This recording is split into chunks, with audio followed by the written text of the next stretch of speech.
तो तथागत बुद्ध की बात को काट नहीं सकते, तो इसलिए क्या किया, गीता में कृष्ण के मुंह से कहलवाया।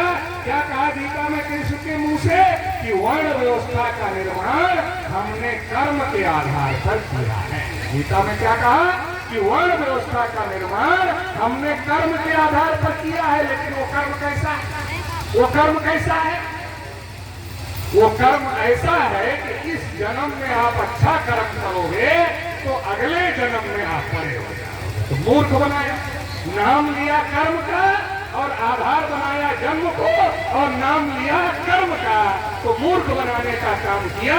और कृष्ण के मुंह से कहलवाया। कृष्ण के मुंह से क्यों कहलवाया, क्योंकि ब्राह्मणों के जितने पुरखे थे उनकी कोई वैल्यू नहीं थी। अगर आप वेद पढ़ो तो वेद में जो कृष्ण की लड़ाई है वो किससे है, वो इंद्र से कृष्ण की लड़ाई है। और अगर आप पढ़े होंगे तो लिखा है इंद्र ब्राह्मणों के देवता थे, और इंद्र जब इतना बारिश किए, इतना बारिश किए, इतना बारिश किए, इतना बारिश किए कि सब लोग डूबने लगे, तो कृष्ण ने गोवर्धन पर्वत उठा लिया। ऐसा लिखा गया है, बचाने के लिए, रक्षा करने के लिए। इसका मतलब कृष्ण एक नायक थे उस समय के, इस देश के मूल निवासियों के। तो कृष्ण के बारे में ये भी वेद में लिखा गया कि कृष्ण की हत्या इंद्र ने किया और चमड़ी उतरवाया। ये आप लोगों ने नहीं पढ़ा होगा क्योंकि आपको पढ़ाया नहीं जाता।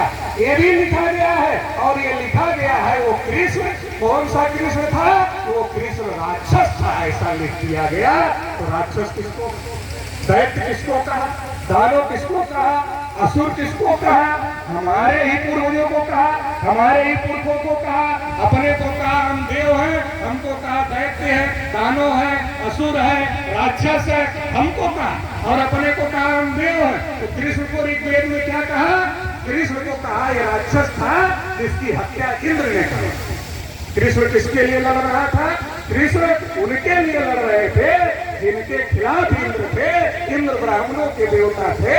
उस कृष्ण का गीता में नाम लेकर के अपनी व्यवस्था को स्थापित करने के लिए, हमारे लोगों के ऊपर लागू करने के लिए ब्राह्मणों ने क्या किया, कहा ये हमने जन्म के आधार पर नहीं, कर्म के आधार पर हमने ये व्यवस्था बनाई।